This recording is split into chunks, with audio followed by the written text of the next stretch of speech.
As we gather around the table this year for Thanksgiving dinner, it is important we don't take the food for granted, considering that nearly 20% of Georgians, well above the national average, don't know where their next meal is coming from. That's why food banks like Second Harvest of South Georgia in Valdosta and the people who donate their time, money, and food to it are so important. Damon Jones has the story.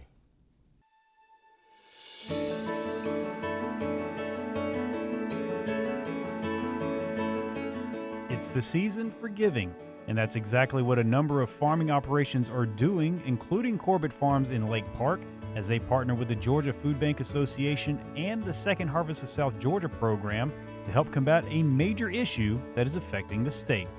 People think of hunger as a third world issue or even an urban issue. 1 in 3 children in South Georgia live in a food insecure home. And so people are I'm startled. I think Georgians should be startled at the rates of this that are plaguing our communities. Our organization does have a lot of programs. We run our Kids Cafe after school feeding program. We run our Teachers Harvest program, which is a free school supply store for teachers. We do provide disaster relief, working with FEMA and with GEMA, as well as the food bank and with our Farm to Family program, which is our effort to rescue produce that's being unused and get it to Georgia families. Here the last couple of years has really kind of started giving back to communities instead of just everything being about business. For us with the food bank, we have plenty of produce that we either throw down on the ground or won't meet market specifications, for retail or food service, stuff like that. And it's something that someone can eat it. It's not there's nothing wrong with it. It's not like it's bad or harmful in any way. So our biggest goal is, why throw it down when we can give it to the food bank? If I remember correctly, like 235,000 meals was the estimated amount that we gave to the Georgia Food Bank Association last year.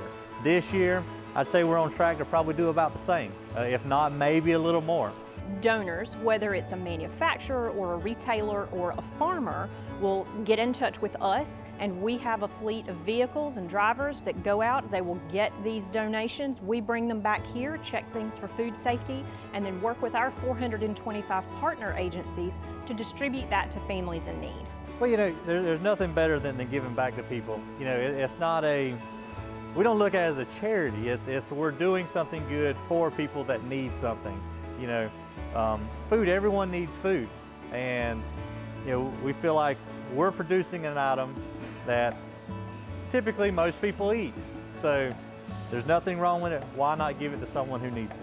There are lots of different ways to donate to the food bank. You can donate your time by coming and volunteering. You can donate funds by visiting our website, feedingsga.org. All that information is there.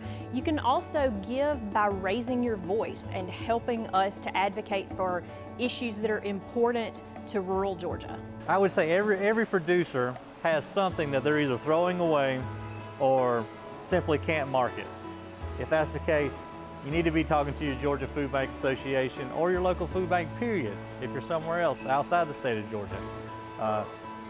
There's a lot of pride in knowing that you're giving something to someone and not expecting something back in return.